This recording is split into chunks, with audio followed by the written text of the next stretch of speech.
Hello and welcome to Getting Into TV, the podcast where we deep dive into the world of television. I'm your host, Tom Dix, an assistant producer who loves nothing more than making the industry a more inclusive and accessible place. This week, I'm joined by Rahim Mastafa, who is an editor within the world of unscripted TV, with credits ranging from Doctor Who Confidential to Travel Man and many true crime documentaries. Hello, Rahim. Thank you so much for coming on to the podcast today. I've obviously known you a while when I worked at Gorilla in the post-production house. I'd offer you a coffee, tea, whatever it was we had on offer, but never actually sat down and had a conversation with you. So I'm really excited to just talk to you about editing, especially true crime editing. I mean, working on crime myself, I do have an interest in it. But also in general, just talking about getting into TV and how people can potentially get into editing as well. So yeah, thank you so much. Oh, thanks for having me. Looking forward to taking part, to be honest. I'm always one for giving back, if you know what I mean. So yeah, if anyone can get anything from this, then happy days. Absolutely. I'm the same. I think it's so important to give back, especially at a time when it's so tough out there. I think things like this are so vital. I suppose the best place to start is, how did you get into TV? And can you just talk us through your career a little bit? How far back do you want to go? I went to a German speaking school and I spoke German and everything, with never having the intention of coming back to the UK because, supposed to live there for forever. And then things didn't work out. So I moved back here when I was like 15, 16, right when all the exams were going on. And I missed out on all my GCSEs. So my school basically said, oh, you've got time to take one. So I took German and I was the first person to finish that exam. I got an A star in German, but that's the only qualification I have, right? It's one GCSE. So for the first few years of my kind of like work life, I kind of struggled to get any decent kind of jobs. I would just do a lot of manual work. I was a laborer, I was a trolley collector, I was a window cleaner, all just manual stuff with no computers, right? Then one day there's a job going at a PR company in town in Cardiff called Quadrant. It's an admin job, but they do a lot of big corporate videos and they do a lot of music videos for unsigned bands and what have you. And I was like, well, I got nothing to lose. I'm already, unemployed. So I'll probably suit on, do my best. And I got the job kind of thing. So, but like I said, it was an admin role. And the first day in the office, my boss said, like, basically just familiarize yourself with a computer, have a play around. And when it's quiet, we'll show you what to do. I've never really played on a computer as such. So I just started drawing pictures in Microsoft Paint and I drew an alien abducting a cow in a field or something like that, And my boss saw it because we were sharing the office, and he said, that's really good. And the next day he bought me Photoshop and he gave me a manual and he was like, right, here's the manual, start at the beginning. Right. So I pushed the manual aside and I just started, basically editing in Photoshop. So the first kind of stuff I used to do for that company was Photoshop work. They then moved my desk into the edit suite where they used to do the corporate videos. I kept looking on my shoulder going, I can edit still stuff, but I want to edit moving stuff now, So the boss's son showed me how to just do basic editing. At the time, the first thing I actually cut was these live performances of bands where they just have like a locked off camera at the back and a roving camera. He just say, pick your angles, if the drummer's doing something interesting or the guitarist or whatever, just cut back and forth, really simple. So they taught me all the sort of fundamentals of editing, dubbing the stuff and mixing it, and also like doing the color grade, putting the name Astons on, playing stuff out, the whole process. I didn't know there was such a thing as an offline and an online or a dub, because I used to do the whole thing.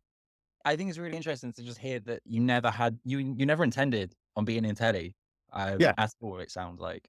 But I had an interest in I think a lot of kids want to be in the movies kind of stuff. And they always think like, I want to be an actor, I want to be a director or whatever, And so I always had an interest in that because ever since childhood, I'm a massive Hong Kong cinema fan. I've always loved martial art movies and all that kind of stuff. But I never really thought of editing, I think the only training I've ever had was a 2-day introduction to Avid course, which was just, here's a timeline and here's how to set up your project and all that kind of stuff. They also taught me camera work because I could shoot as well. Then in 2004, I was made redundant from that company. Oh, no. I just thought I had this staff job at this company and I didn't know that you could be a freelancer and jump between. I ended up getting booked by somebody at the BBC and basically they said, we need some footage loaded overnight for a show. I was like, great, it's the BBC. I don't care what it is, whatever. I'll just get in, I'll load the footage. Even though I was an editor, I didn't think, oh no, I'm not going to load the footage or anything, I thought if anything, it's an easy job. It's because just get the BBC, I suppose, on your credit, isn't it? Yeah, exactly. I remember seeing on the telephone, they said, Doctor Who Confidential. right? And I thought it meant it's Doctor Who, it's confidential, as in don't tell anybody Anyone. about what you see in here. Like, you know what I mean? It's like it's storylines and plots and Yeah. stuff or whatever. I just thought it meant it's confidential. But I didn't know it was a show called Doctor Who Confidential, you know. So anyway, I did the days, the night, whatever, loading. And then I went home and I was like, oh, did I turn the Avid off? Because I was thinking, what if somebody goes in, like the cleaner or something, because it said Doctor Who Confidential, he sees it and sells the story to like Heat magazine or whatever, you know? So I went all the way back into work just to check if I turned the Avid off, and I had. But that was my initial foot in the door. And then that particular production manager, not much longer after that, rang me up and said, "Look, we're doing a show called Totally Doctor Who, which is now available back on the iPlayer." I just say, both of these shows were my childhood, and especially Totally Doctor Who. I have vivid memories of sitting down watching that. So that's pretty cool that was one of your first jobs. Yeah, it was. Well, it was. I was cutting. They said because it was like a studio show. There was like insert VTs, like on the one show. So I was cutting these little VT packages, and the episode that I did was the one with the Cybermen in it. Yeah. I think it was like But series 2. It was the Rise of the Simon 2-parter, I reckon. oh, really? I'm a nerd, okay? I'm a nerd. You know more than me, man. So that was it basically, and so it all went from there. Once I had my foot in the door, there were lots of other shows. It was a lot of behind the scenes stuff that I was doing for the first few years, but it was associated with flagship shows. So it's all good. You're still gaining them skills and meeting them people that will eventually take you on to do, I suppose, what you want to do. Yeah, exactly. That's pretty cool, to be fair. I mean, there's a few things in there that I will come back to Yeah, sure. later on. But there's one thing that I do want to pick up because it's something that I kind of get, but I don't completely understand. And I think if you was wanting to get into the edit, it's really important to know what the difference between an offline and an online edit is. So yeah, what is an offline? What is an online? I better not mess this up, right? Otherwise, career over. Yeah. This guy doesn't know what he's winging it. So the offline is basically where you do the majority of the legwork of putting the show together, kind of stuff. You know, so that's where you spend most of the time. For instance, the documentaries that I make, you'll spend weeks making the show, you know, and you'll basically get the whole story down, put all the music down and everything. And once the show's signed off from all the execs, it's gone through all the different viewings and the stages and the notes and whatever. It's basically the online is just like the final process. Sequence then it will be given to an online editor who will basically make it look pretty. So if there's like issues with color between different camera angles, cameras say, or, you know, there's white balance issues and all that kind of stuff, or even like technical things, you know, you might have to blur certain labels or all that kind of stuff, or, you know, especially in crime, you know, with Crime Watch, you have to blur people's faces. And that will happen in the online then. Yeah, generally. I mean, like sometimes it depends on the production. They might want the offline guy to do it, you know.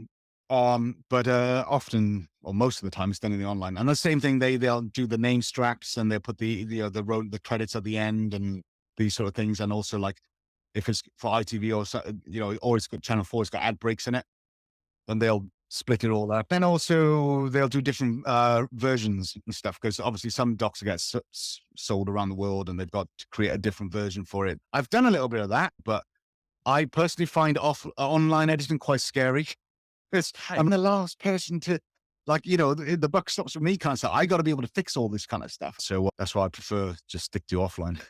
That makes sense. I mean, do what you enjoy, I suppose, as well, isn't it? Yeah, it's the storytelling. You know, Definitely, yeah. That's what draws me to documentaries as well. Obviously, you've had like a range of credits. I noticed you did Travel Man, which is pretty cool. Oh yeah, and you've done Doctor Who Confidential, and you also did A Killing in Tiger Bay, which I just want to say I thought is one of the best documentaries I've watched in recent years. I absolutely enjoyed it. What is it that drew you to the world of crime then? Why do you do so much within true crime documentary? when I was on Confidential, right? Because I was with that department for like 4 years, I felt like I was getting a little bit pigeonholed, as in, oh, all I can do is these kind of like down with the kids, funky editing, flashy kind of stuff, you know. And even though I absolutely loved it, and Doctor Who Confidential did have really good variety in the shows. We did do almost documentary style stuff within it, even though it's a behind the scenes show. But I felt like I really want to edit a documentary, something with substance and a message kind of thing, you know. Yeah. Can you just like walk us through the process of piecing together a narrative from hours worth of footage down to say a 60-minute doc? How do you go about that? Is it just you? Do you have a team of people? What is it like? Okay, so I'll give you a for instance of my latest true crime series that I worked on. It's not out yet. It's going to be out later this year. It's the second series of a series called Cold Case Forensics. And I loved cutting the first series. So when they offered me the second one, I made myself available for it. I rejigged my other bookings. So anyway, I don't put the story together. It's definitely down to my edit producer. We have a laugh like every day, even though we're doing true crime. We enjoy our work, but he's a writer as well. So I trust his storytelling abilities. The way we worked on that one is that because he can edit as well, just like basic sort of editing, he can do a sync pull where he can just put all the talking heads in the right order. He actually sits through the master interviews and weaves the story, which is pretty unusual, but absolutely brilliant. He'll hand me, say, part one, and he'll start on part two. And whilst he's on part two, I'm, painting the pictures and putting all the music in and making part one look really good and flow. But when he hands it to me initially, it is literally just people talking back to back with slates that he's put in between where the voiceover is going to go. And I'll watch it as a fresh pair of eyes because he's essentially gone on what he thinks is a good version. But he trusts my opinion as well. It's definitely a collaboration, definitely, Yeah. and I absolutely love it. You mentioned a sync pull. Now, Oh, yeah. what is a sync pull for anyone listening? Because I feel like that is something that maybe is quite beneficial, maybe to someone that's Yeah, listening. yeah. That might be, a bit of jargon. You'd be like, what do you mean? What, like a sink where you wash your hands? What do you And that's the thing with this industry. There's so many bits of jargon? jargon that we just get used to every now and again within each of our jobs that to anyone listening is like, what the hell are you saying to me? It's funny. You take it for granted. So you sort of think even people within the industry might know what you're saying. Like I once said to a producer who wanted a play out of the sequence, wanted a copy of it. And I said, oh, do you want Bitsy with it? And she's like, what's Bitsy? Which is burnt in time code, And I was like, oh, how can you not know what burnt in time code is? Like, so sync pull is basically, it's basically the dialogue in somebody's interview, say. So if you've got, say in my cold case, one of the parts is say 15 minutes long, and it might be like 4 contributors who are talking on that subject. The sync ball is literally person 1 says this, and then person 2 says that, and then person 3 says that, and then person 1 says this, so bounces off person 2. And, and it's just basically putting down blocks on the timeline of the sync, which is, the stuff that they say. Yeah. It's just blocks of audio, sound and picture or whatever they said, and it's laid down in a nice order that makes sense as a narrative, as a story kind of thing. That's all it is. And is that something you do early on in the edit then? Yeah, it's the first thing. It's basically the first thing. I have to resist putting music down because I'll do the sync pull and then I'll right, this all makes sense. Everything is bouncing off each other. There's a bit of voiceover in between that turns a corner or makes a connecting point, etc. I won't worry about the timings of clip A says this and then bang, straight away comes voiceover and then bang, straight away. I'm not worrying about timing. I'm literally just putting it down. Does it all make sense as a story, just from point A to point B? Often I will then go, right, how am I going to cover the points that they're making with pictures? Because sometimes I don't have them, and so I will put a slate on it and go, right, shot of this and a shot of that, and most of the time I do, but I'm not going to go looking through all the rushes yet. Sometimes I will use stock footage and just download the watermarked temp versions and plop that on it, just so the producer can see what we're going for. Because we can do some reshoots or something. There might be a bit where somebody's typing away on a computer, and that's easy enough for us to shoot. So I'll get my pictures down on top of the sync and then I'll start going back through again and then I'll start putting music down and then I work on the pacing and the timing and things. And then I start to feel good about myself. Because I'm like, it's working now. I can see this looks like tally. One question I do have from a Crime Watch perspective, I know that when, say, the edit producers or the edit get a case, they know the end because you tend to know what everything is before you get it. Say when you're editing something like, I think it was Code Blue, the killing of June Fox. When you started editing that, did you know what the end was, or was that very much a live, ongoing kind of thing? How do you cope with that? Yeah, well, that one, I think the guy had already been sentenced because that was a 2-parter. So I cut episode 1 for those listening, which basically involved the murder up until the capture of the killer. And then episode 2 was all about his, questioning and the trial and all that kind of stuff. So I think that wasn't really too much of a problem, but we've had other documentaries where some of the people that we talked about may be involved with ongoing court cases. So you just got to hold back before finishing the program until we're waiting for the end result of some sort of court case, so that can be tricky because it delays the whole kind of process. And also it's the whole thing, like We got to be careful what we say about them. You know, some of the docs I've done are historic and they're done and dusted, if you know what I mean. You're just telling an older story like the Dennis Nielsen stuff. We all know what happened there kind of thing, you know? Yeah, no, definitely. I was just curious. I wasn't sure because I know that when they film it, they don't necessarily know what they're going to film until it happens. But I wasn't sure if the edit happened at the exact same in the exact same way as the film. When you're editing something like a true crime doc, what things do you need to be aware of? What, like, 'cause obviously you can't edit it in the same way that you're editing, say, Travel Man, where you can be funny and you can be really, I suppose, entertaining with it. What do you need to be aware of from an editorial point of view when editing true crime?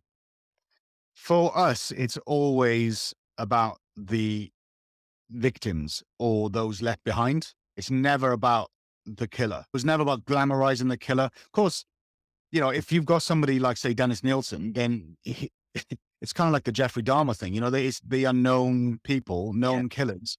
And that, at the end of the day, that is why people tune in to watch. I know that sounds terrible, doesn't it? But it's, I mean, I do find myself. I mean, there was one documentary on Netflix that I really like, and it's called The Night Stalker, and mm, I think it's a really good documentary. But that does, and a lot of the times I find with these docs, it says they wanted to be known, they wanted to be famous, they wanted this, this, and this. I'm like, you are giving them what they want, yeah. and even though it's a really good doc, it gives him what it wants. So it kind of it's like a catch-22 in my eye. But I totally get what you mean that it's so important for it to be about the victim. Yeah, and so tone is really important, and we do reach out to the friends and family, and you know those people who might want to talk and share their side of the story. You know, because often these can be people who've never had a chance to talk or have their side of the story heard by a wider audience. You know, like Raoul Moat, say everybody knows the name Raoul Moat, and you know, so they may not know about the other people so much. You know, so yeah, tone is really important. We have these kind of discussions beforehand to make sure, you know, that we're telling a sensitive story. And often the documentary will end with a surviving family member or whoever's close. And we've generally followed their stories throughout the episode, you know, so and they wraps up nicely, you know, so it's not about like, you know, glamorizing the killer kind of stuff. And Although I get your point though. Do you know what I mean? yeah, I mean, sometimes I think I mean, you can make something like, what was that one in lockdown that was really good? Don't fuck with cats. Yeah. That is one of them ones where glamorizing it. Okay, it's what he wanted, but it made the documentary. You couldn't make that documentary any other way, I don't think. Whereas something like the killing of June Fox, the way you say you did it, following the family and the victims, I thought that was really sensitively done. You said about like, don't F with cats. I watched that and I thought it was brilliant. Yeah. And it's riveting as well, you know? And so, for instance, when I'm doing the stuff with Greg, at the end of the day, we are making entertainment. If it's not in the sense that it needs to be interesting and entertaining, and they kind of go together, because otherwise people won't watch to the end and True. they'll just either be on their phones or whatever. We do the sort of stuff of like, you know, building up to a cliffhanger, say at the end of the part, because you're telling a true crime thing, but it's also a bit of the whole whodunit story. Like you're wanting to tell this story in a sensitive way, but you know that obviously the way you're going to keep people is by building up that suspense and or what's going to happen next. Mm. But you're not doing it in a way that is gratuitous or glamorized, and you're doing it in a way because, like you say, you're telling the victim story. You're helping, I suppose, in a way. You're not trying to be like sensationalize anything. Yeah, in the cold case forensic, because they're quite sort of infamous cases. The one that I'm thinking about is not massively sort of about the victim, but it's quite a big story that like a mafia involved and the Catholic Church and stuff. So the story sort of arcs and the builds towards the end of parts are more like wow, you know, so that it's kind of like then this happened, and like, and then that keeps you sort of hooked for the next part, you know. What would you say sets apart a successful true crime doc from others in the genre? Because there's loads. I mean, there's a lot of true crime stuff out there at the minute, and there's a lot of good stuff, and there's a lot of stuff that is really questionable in how it approaches things. So yeah, what would you say sets stuff apart from your perspective, from an editor's perspective? Well, I almost equate it a little bit like to horror because again, I'm also a big horror fan, and there's a lot of rubbish out there, and there's also very good stuff. I was reading something on, I think the Night Stalker, some sort of review, and they were saying that there were some shots that were a bit too gratuitous. I think it was something like because I think that guy went around killing just anybody random, Yeah. and there was one particular thing that somebody was complaining about. It was like a shot of a bloody hammer or something falling in slow motion and did it. You know, and people were saying we don't need that visual. We understand it. So I think it's being tasteful at the same time and being respectful kind of the subject because you are talking about real people, Yeah. And I know people might want to be entertained, but it's like, no, these are real people we're talking about here. It's not fiction, No, you I know? completely get you. I mean, from working on Crime Watch, especially because we're on at daytime, we can't point a gun down the barrel of the lens. We can't do certain things. We have to be really creative about it. Obviously, we want to make a great film. We want to make a really impactful film because we want people to phone in. So we want it to be emotional. We want people to feel something. We want it to be dramatic. But yeah, like you say, you need to be more, I suppose, tasteful about the way you do it. Yeah. And, that can be down to lots of different things. I mean, like, tasteful stuff can be even just how it's shot and the timing and the pacing and the music, of a particular thing. I've watched some true crime things and I was like, oh, that's a little bit too rushed. Just in the pacing of like from when it goes from one interviewee talking to when the voiceover comes in. Let it breathe a little bit. And I think obviously there's different shows have different budget constraints. And so the cameras that they shoot with, whatever, might not look as good. I mean, the trouble is Netflix, they've raised the bar so high because they're putting out really good bingeable and viral kind of docs that get people talking. And so obviously the broadcasters are like, oh, we want a bit of that pie. But then they have to do on a fraction of the budget and a fraction of the time. Yeah. So then the production will suffer because it obviously is not going to be able to stand up to like a Netflix budget. I mean, going back to what you said about true crime being a lot like horror. I also think it's very similar in the fact that you can be really creative with it because you need to be tasteful, and that's one thing that I enjoy about it. You can be really creative and really, um, yeah, just you don't do what you think you need to do. You can do something completely different, and you still get the best. When we were doing the first series of cold case forensics, right? You mentioned earlier Killing in Tiger Bay, which was about the Cardiff Five or the Cardiff Three and Lynette White. We covered the same story again in cold case forensics. I literally finished on Killing in Tiger Bay, and then my next job was cold case forensics, telling the exact same story, but this time it wasn't about the injustice of what happened to the Cardiff Five. It was about the forensics of how they solved the case and all that kind of stuff. And so I was actually involved with the pre-production. And this also is very rare for usually as an editor, I'm just like booked and hey, see you on the Monday. Whereas this thing, we had weeks beforehand where we were in discussions about how to shoot things and how to do this, that, and the other.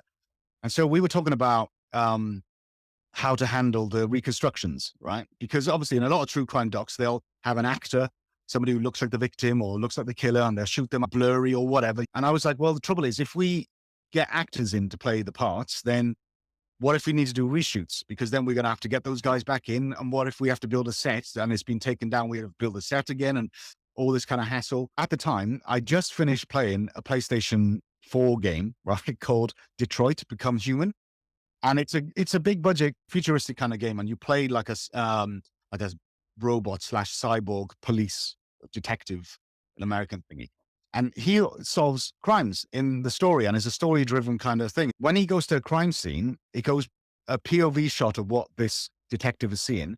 And there's the body in the room, but instead of sort of seeing all the details of like, just like a normal room, a wireframe appears around all the edges and the details, right? Say he's by a table, you won't see the table itself. You see the outline of a table and you see the outline of a body and the outline shapes of the room, right? You don't get all the details. So I suggested, why don't we make the reconstructions using CG?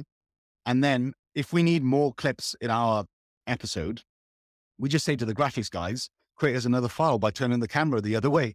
Or, move the camera down another way and do this, that, and the other. And you can fly around the room and do all these other sort of things built based on one set. We had a company called Bait who created the graphics for it. And it blew my mind to what they did. And I had sound effects and all this kind of stuff. And that brings it all to life. But it's not gratuitous, because we were like, we don't want to show too much gore, say, or, using actors with makeup and blood and all that kind of stuff, So with the CG stuff, you just see like the outlines of the bodies, even though it's post watershed, but we were like, nah, let's be more respectful to the victims. I think definitely now that makes certain true crime docs stand above the rest in the fact that they are respectful. Whenever I go and watch something now, I do find that I want it to be more respectful than gratuitous. I'm sick of all the glamorizing of everything now. I just want to go on to a bit about tips for people that want to get into editing. So what could people listening do to help them advance as an editor? Are there any schemes people should check out that you know of? What could people do that you think would make them stand out on their CV if they could put it on there? Good question. I think an important thing though is just networking. I know that sounds like whatever, everybody's like, oh, network, but it is, I think if you can keep an eye on LinkedIn, which is what I like using because it's specifically for work stuff. It's not like you're following somebody, sending them a Facebook friend request or whatever. If you go on LinkedIn, there's often job posts on there or events that are being organized.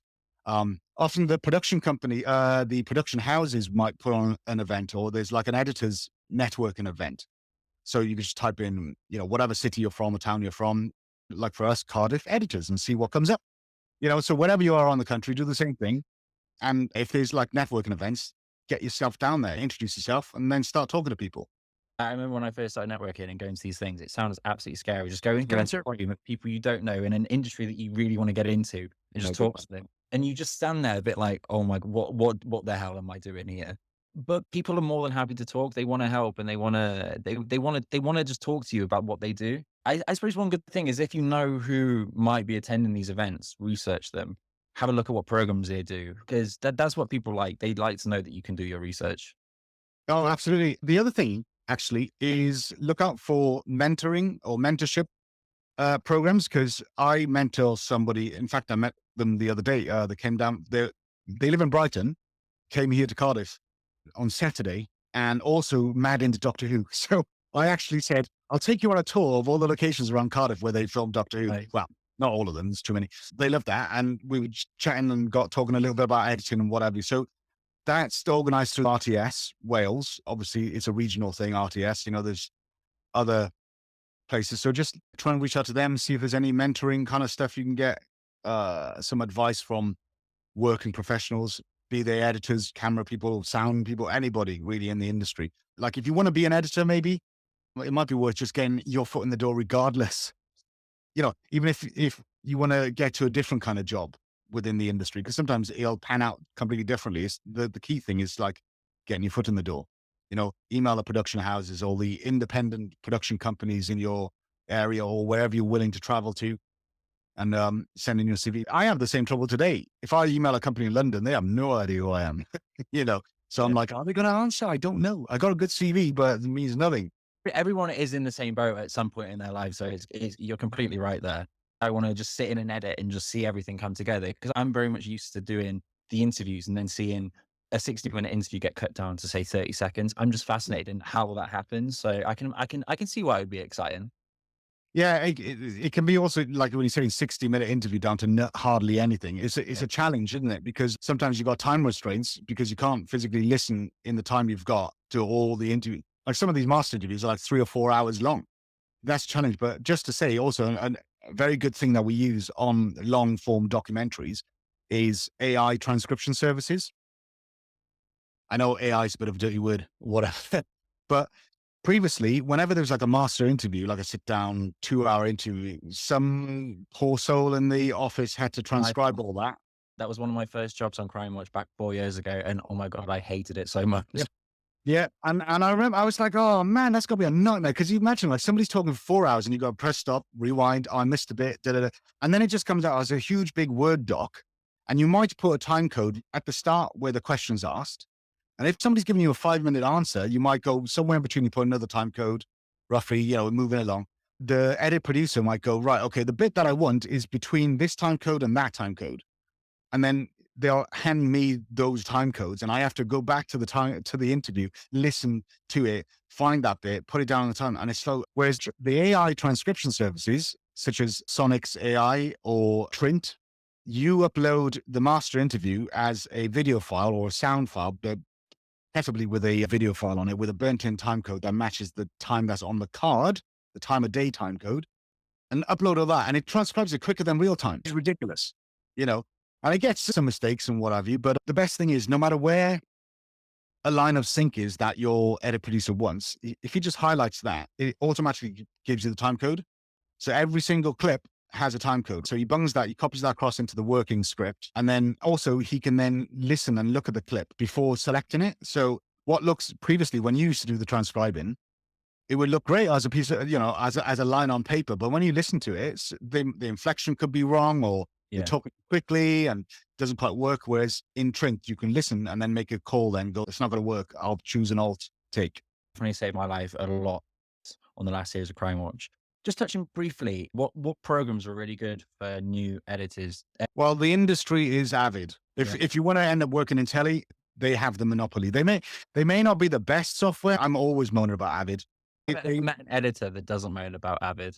A friend of mine, Sophie Pollock is her name. She said a group of, and she heard this from somebody else, that a collection of editors is known as a moan of editors. It's true. So, yeah, Avid, you know, it's not perfect and it's still got flaws that it hasn't fixed since I started over 20 years ago. And I'm like, why is this still so rubbish? I might be making this up. I think a few years ago, there was like a free trial version of Avid that you could use as well, wasn't there? That you could just kind of like have a play on and just like, I suppose, learn, gain the skills. Yeah, there still is. It is a full version of Avid, but it's a month trial, basically, which is handy if you've got like a short film that you need to make and you know you've got 30 days that you can cut this in. Like I've done it. I use another bit of software, which is very cheap, called Magic Studios, which is very good, actually. It's like £40 or something, and it's a one-off purchase. So I use it for my YouTube videos all the time, and it does the job, but I wouldn't take on a long-form doc with it. You know what I mean? Just stick with Avid. That's the way to go. We mentioned earlier, you're a freelancer, like most people in the industry. What advice would you give to people wanting to get into TV? What advice would you give them to, I suppose, cope, really, being a freelancer? Because it gets difficult. Yeah. When I started, I bought myself a camera and a computer, and then I was doing wedding videos at the start.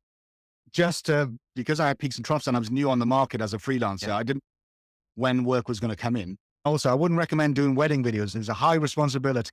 You know, you don't want to botch somebody's wedding. See what kind of thing you can do to like have an extra source of income. You know, for me, it was the wedding videos, but yeah, have a second income. And also, you know, the jobs that you get, just save your money. Most of the people in the industry are like, you know, struggling because like, what's going on? You know, this is just all of a sudden post COVID, you know, we had that massive boom, but things have died off a bit, you know? So like a lot of people are struggling. So you just got to keep plugging away and keep sending an email. I know it can seem annoying. I suppose maybe not coping, but it's really good to kind of just watch stuff and email. I mean, I've made it my thing. I mean, I'm in work until September now, but I've made it my thing that I want to at least watch something and email a company at least once a month, just so when I come to leave and be out of work, I've got an in with people. I think that is just really important. It's about building the relationships. I keep saying on this podcast is that I feel like that is one of the main things to do in this industry.